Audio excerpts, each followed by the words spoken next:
For today's video mga katrops, nagluto nga pala ako ng pansit bihon with canton dito sa bahay. Ganitong pansit nga yung gusto ko, yung mamasa-masa. Ang sarap nito kasi mainit-init pa tapos pipisaan mo ng kalamansi. Ay nako, talaga naman. Siguradong mapapakraving satisfied na naman ang inyong katrops. So ayun, bumili nga pala yung bayaw ng aking malabs ng pansit. Sinamahan niya na rin ito ng mga gulay na panahog. At bumili nga rin siya ng kamalansi at itong karne ng manok na panahog natin. Hindi ko lang alam kung ilang kilo yan. Inuna ko na ngang balatan dito yung carrots mga katrops. At ginamitan ko na nga ito ng peeler para mas mapadali nga yung buhay ko. Yung trabaho ko.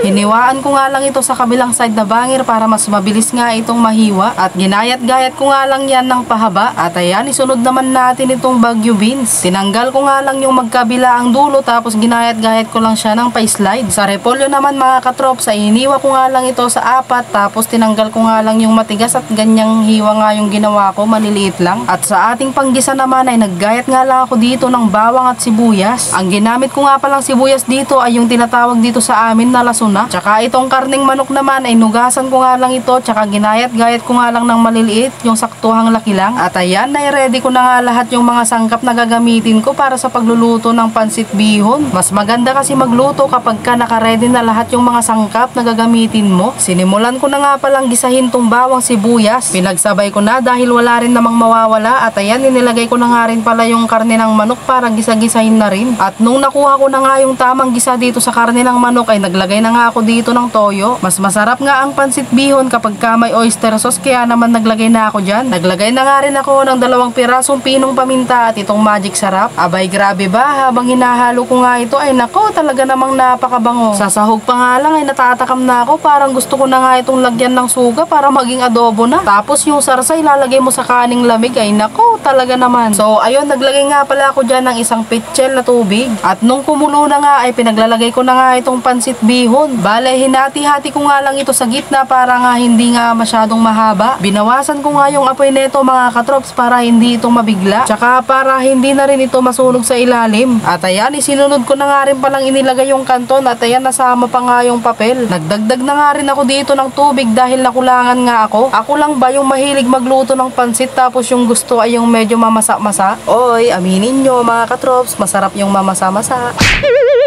Kasi alam nyo yun, pangit din kasi kumain ng pansit bihon na sobrang dry. At ayan, nailagay ko na nga pala yung mga gulay mga katrops. Inihuli ko nga ito dahil mas masarap nga ito kapag ka half cook lang. Yung tipong kapag ka kinagat mo ay merong pagka crunchy pa. At ayan, luto na nga itong ating pansit bihon with canton. O diba, napakadali lang magluto ng ganito. Kaya kung ikaw na nanonood, kung hindi ka pa marunong magluto ng pansit bihon ay wag ka pa ngang mag-asawa.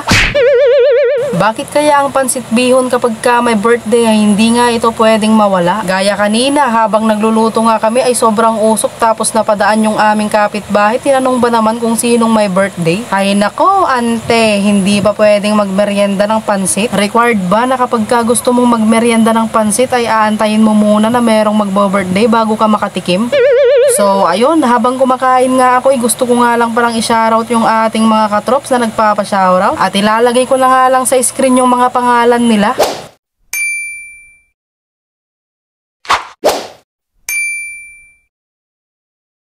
So ayun, shoutout sa inyo mga katrops. Maraming salamat na thank you sa laging pagsuporta. Kaya hanggang dito na lang mga katrops, huwag nyo palang kalimutang mag-like and share. Salamat sa panonood. Bye-bye!